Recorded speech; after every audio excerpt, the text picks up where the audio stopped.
Hey guys, welcome to today's video. I've got a very beautiful watch that I'm excited about. This is the Oris Aquis, but in titanium. So I've actually never seen one done in titanium before. I wasn't aware until recently that they made it in titanium. Because you look at this and it looks like stainless steel. It is very well finished, very well executed. And it's obvious that Oris is using a high grade of titanium. They're spending the extra time and money to finish this as well as they do their stainless steel releases.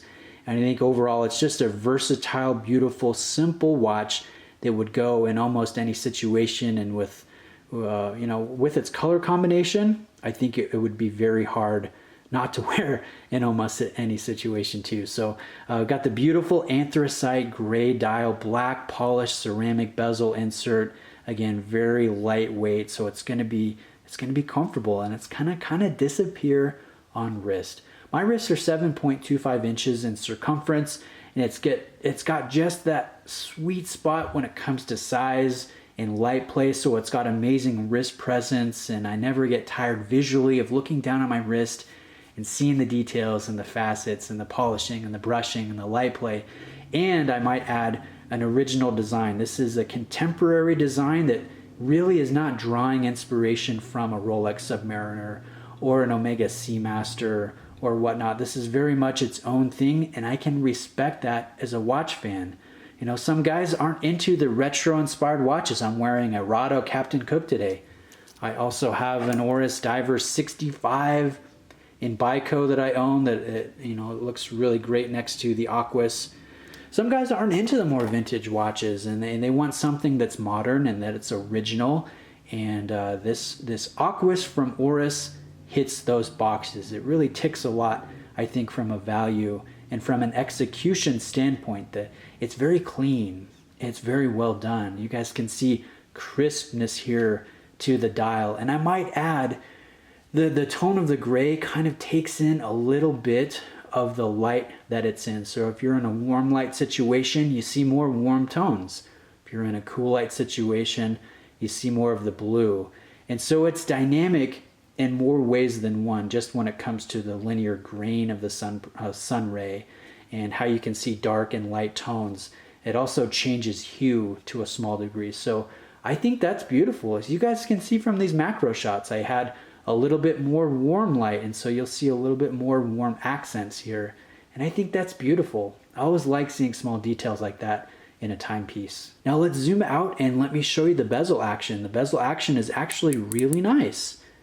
So again, we have polished ceramic. You're gonna get the scratch resistance, and we get a very loud, very snappy, very pleasant action. Much louder and much more clicky feeling than the Diver 65. Let me give you just a quick sample of that. This is a lot softer, quieter, got a lot more play in it. And again, let's contrast that with the Aquis. I really like the bezel action of the Aquis. Now, is it perfect? No, there's going to be a small amount of back play, as you guys can see there. But on the whole, I think it's very nice. And I'd say, even though my Rado doesn't have back play, it just doesn't quite have the same feel and sound as what's on the Aquis. Again, let me just run that by you guys again. I like it. Maybe it's the fidget spinner desire in me, but I really like turning this bezel. And you guys can see everything lines up perfectly. One suggestion for Oris in the future that I think would enhance the Aquis line is to make the insert lumed. Right now, it's just a nice engraved inlaid white that has good contrast, and it's legible, it's clean. But if that was all lumed, I think that would take it up to the next level. Now let's talk about low light situations. I'll give you guys the lume shot. We can see BGW9 inlaid in these faceted applied markers here. So there's a nice application, and I like the fact that it's balanced and that it's full. So the date's down by the 6 o'clock position, so you can see which way is 12, which way is 6, but you're gonna be able to get every single marker here.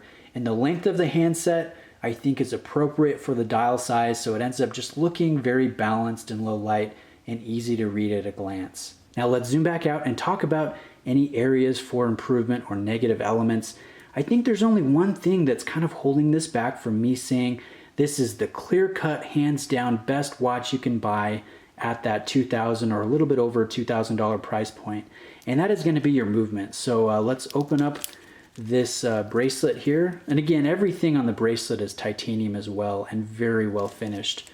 But let's take a look at the movement. We have an exhibition sapphire window here where you guys can see the Sellita movement.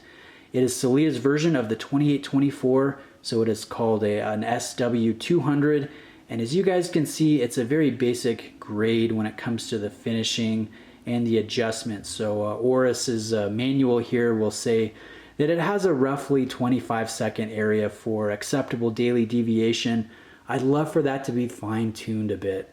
You know, even if you are going to continue to use Sellita and not develop an in-house movement or not be able to get access to ETA movements, maybe adjust it to multiple positions, or better yet, it would be awesome if this was a certified chronometer. I think a lot of guys would welcome that and even pay premium to have a COSC level movement here in the Aquis, because the Aquis, you know, it's beautiful, it's original, it's versatile, it's tough, and it can go in almost any situation, and it would be nice to just get that great level of accuracy.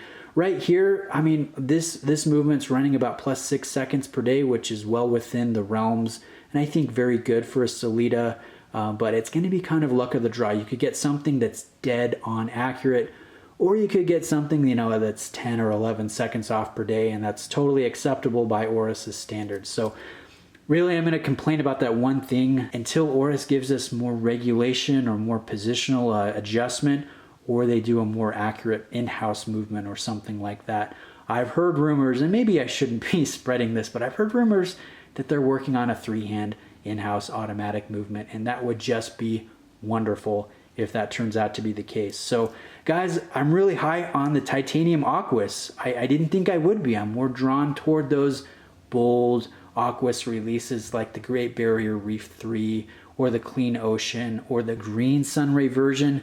But I gotta tell you, the titanium has really kind of got a sweet spot in my heart now after spending a few days with this. I just love the color play, the simplicity, and how that dial is varied in the light situation that you're in, and how it kind of takes on those hues from whatever light that's coming off of it. So I love it. I think it's beautiful. I know my friend Robert, Random Rob, if you're watching this, I know he's really interested in this. I can tell you, dude, this is an awesome watch. You would love it. I would love to own it. And I can definitely see myself purchasing this here and adding it to my rotation because it is that good. So guys, let me know if you have any questions. I really appreciate you taking the time to watch. And if you're here in Utah, definitely go check out J. Brooks Jewelers. Go meet Brooks. He's a super nice guy. Go talk watches, try on some pieces in his store. It'd be a really good experience. So thanks for watching, guys. Again, reach out with questions, and I'll see you in the next video.